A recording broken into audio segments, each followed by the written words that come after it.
जो बीत गया सो बीत गया। यदि हमसे कोई गलत कार्य हो गया है तो सिर्फ उसी की चिंता में नहीं उलझना चाहिए, बल्कि उसकी वर्तमान को सुधार कर अपने भविष्य को संवारना चाहिए। दुनिया की कोई भी चीज कितनी ही कीमती क्यों ना हो, पर भगवान ने आपको जो नींद, शांति और इनसे भी ज्यादा जो जीवन दिया है, उससे ज्यादा कीमती कोई और चीज नहीं। अच्छा वक्त उसी का होता है जो किसी का बुरा नहीं सोचते, और ऐसे व्यक्तियों की समस्त प्रकृति भी मदद करती है।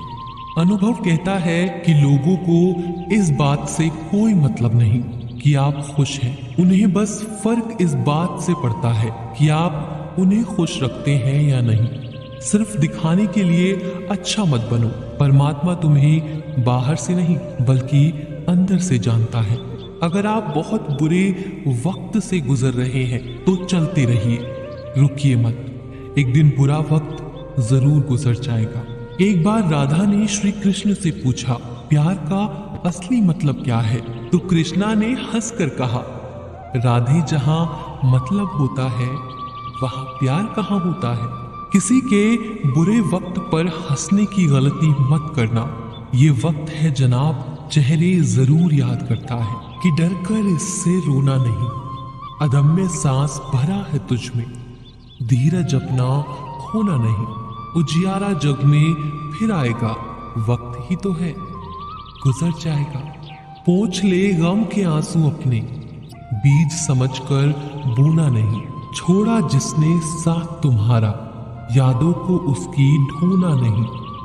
खुशियों का पल फिर आएगा, वक्त ही तो है, गुजर जाएगा। एक बार एक इंसान बहुत दुखी था।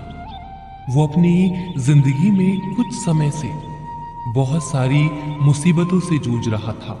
वो हमेशा सोचता था कि मैं अपनी जिंदगी के लिए, अपने बीवी बच्चों के लिए कुछ नहीं कर पा रहा हूं।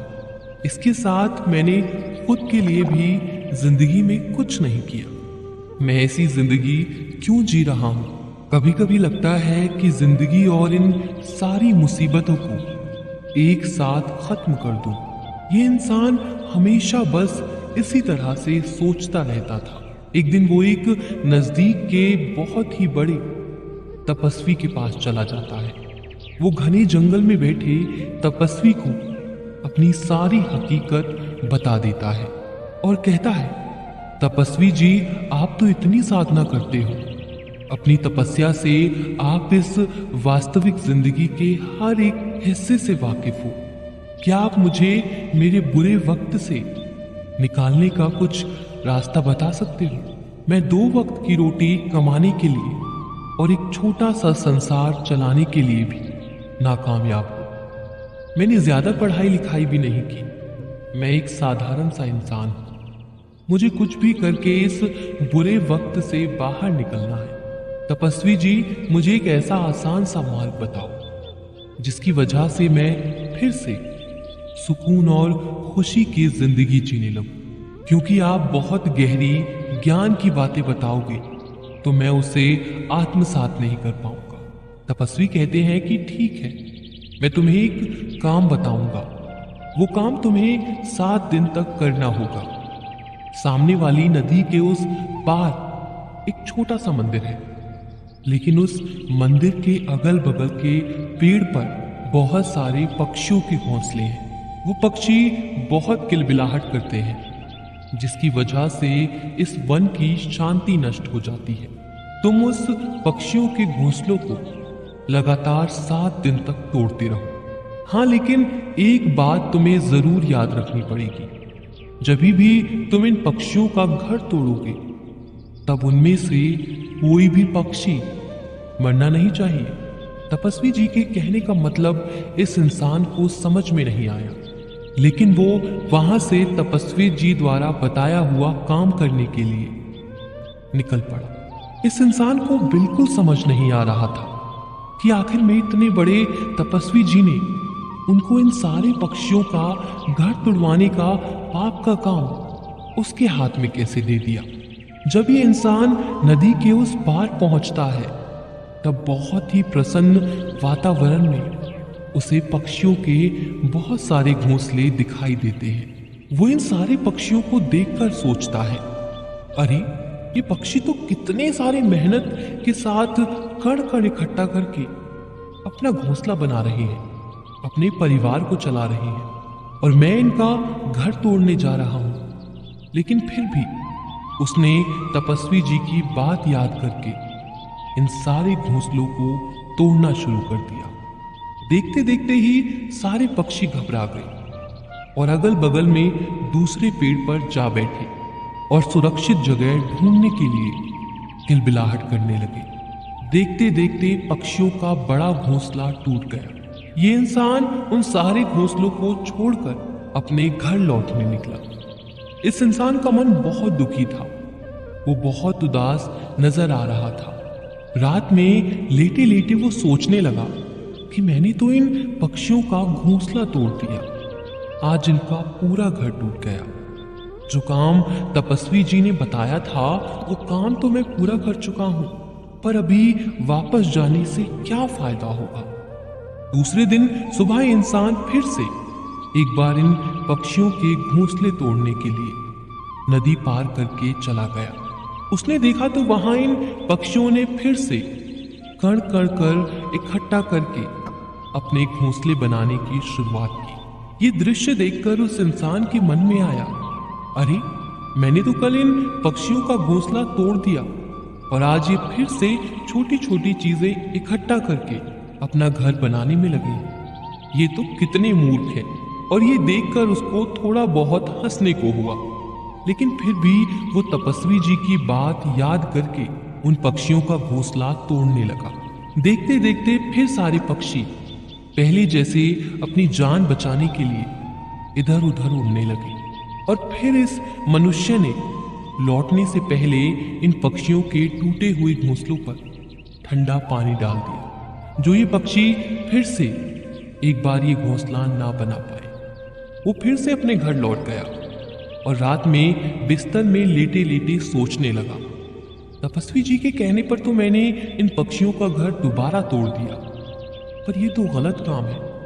क्या सच में ये तपस्वी जी ही है, या फिर ये कोई गलत इंसान है जिसे सिद्धि ना प्राप्त हुई हो और मुझे बेवकूफ बना रहा हो। जाने दो, मैं पहले उनके द्वारा बताया हुआ काम पूरा करता हूँ और ये सब बाद में देखता हूँ, सब कुछ बाद में पता चल जाएगा। तीसरे दिन सुबह सुबह ये इंसान उठकर नदी पार करके उन पक्षियों के घोंसले की ओर चला और देखता है वहां पर तो उस इंसान को कोई घोंसला नजर ही नहीं आ रहा, ना पक्षी नजर आते। वो सोचता कि अभी तो ये पक्षी यहां से चले गए, तो अभी तो मेरे पास इस जगह आने का क्या फायदा। मैं तो अभी उन तपस्वी के पास जाऊंगा और उनको बताऊंगा। ये इंसान सिर्फ मुड़कर नदी पार करके तपस्वी की ओर जाने निकलता है। तभी उसको वहां पर एक नया और बड़ा घोंसला देखने को मिलता है जो इन पक्षियों ने बनाया होता है। यानी ये पक्षी अपने नए घोंसलों को बनाकर वहां पर वास कर रहे थे।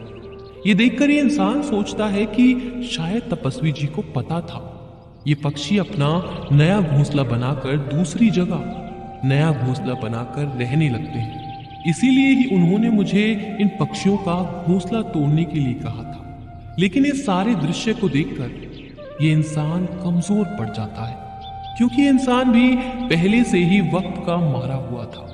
उसको लग रहा था कि शायद हमको इन पक्षियों की मदद करनी चाहिए, इसके अलावा हम तो इन पक्षियों का घर तोड़ रहे हैं। वो इंसान तपस्वी जी द्वारा बताए हुए काम को बस निभा रहा था। वो फिर एक बार इन पक्षियों का नया घोंसला भी तोड़ देता है और वापस लौटने के लिए निकलता है।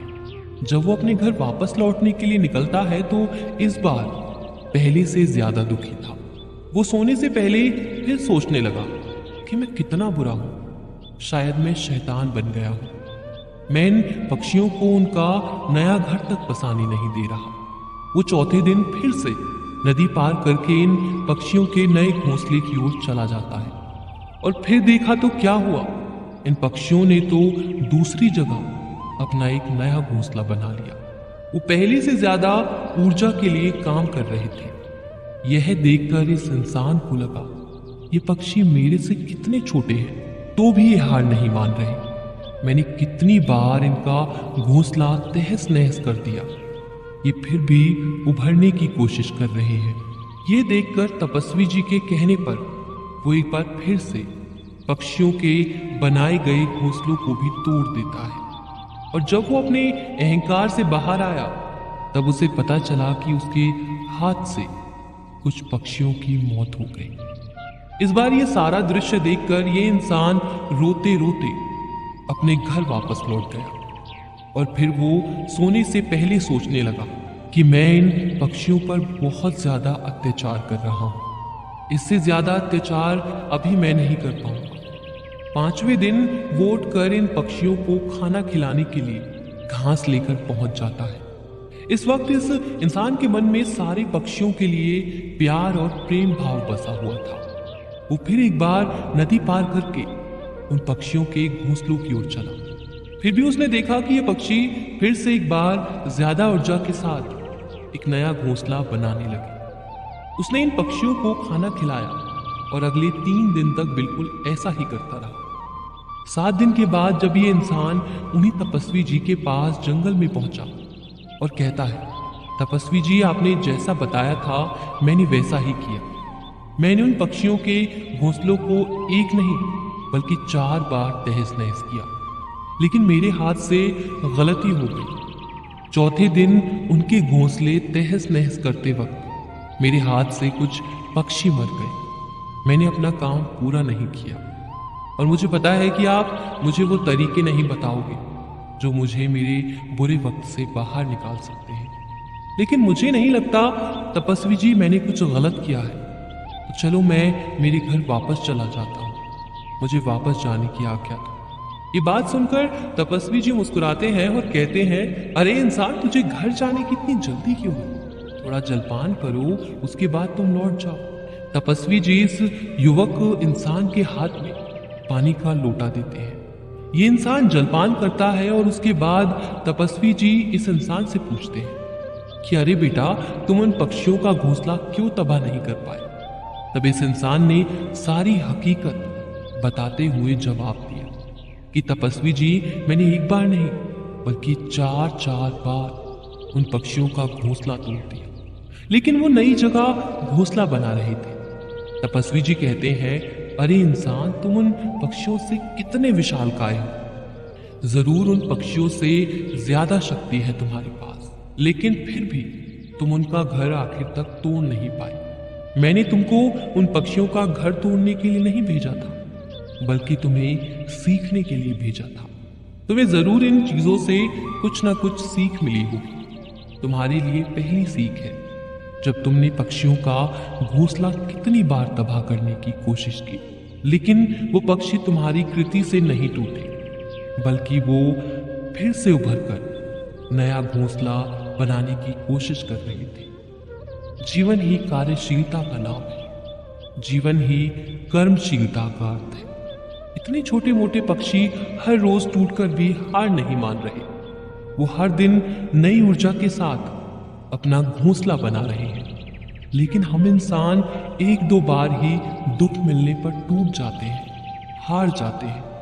इतना ही क्या, हम में से कुछ इंसान दुख मिलने पर, हार मिलने पर जिंदगी को खत्म कर देते हैं। जीवन भी इतना कठिन नहीं है जितना हम सोचते हैं।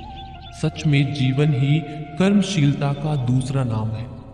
मृत्यु अंतिम सत्य है, इसीलिए नौजवान तुम मृत्यु आने से पहले बस कर्म करो, बाद में तो परम विश्राम को जाना ही है। अभी तुमने इन छोटे पक्षियों से सीख ली होगी। तुमने देखा वो पक्षी बड़े थे, वो कभी हारे नहीं। इतना ही क्या, तुम इन पक्षियों से जरूर विशालकाय थे, लेकिन उनका मन तुम्हारे मन से बड़ा था। बस प्रयास करना ही हमारे हाथ में होता है, और जीवन में हर वक्त प्रयास करना चाहिए। जो हर बार प्रयास करता है उसके सामने प्रकृति भी घुटने टेक देती है। इसी तरह ये दुखी इंसान सुखी इंसान में बदल गया था। दोस्तों, हम आशा करते हैं आपने भी तपस्वी जी के माध्यम से इस कहानी से सीख ली होगी और आप भी अपने जीवन के इस सीख का इस्तेमाल करोगे। हम आशा करते हैं कि आपको ये कहानी पसंद आई होगी।